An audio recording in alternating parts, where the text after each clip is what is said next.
చెప్పిందా చాలా మంది అడిగిండు. మరి మీరు అడ్డగోలు చెప్తున్నారు, అడ్డంపొడుగు చెప్తున్నారు, ఎటువంటి అంటే చెప్తున్నారు, ఎక్కడికెళ్ళి ఇస్తారా ఆయన అడిగింది, పేపర్లు అడిగింది.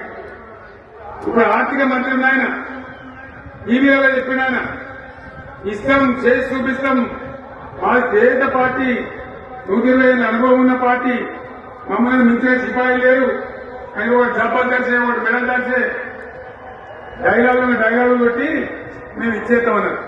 ఇచ్చిందా? ఇయ్యలే. రుణమాఫీ చేయలే.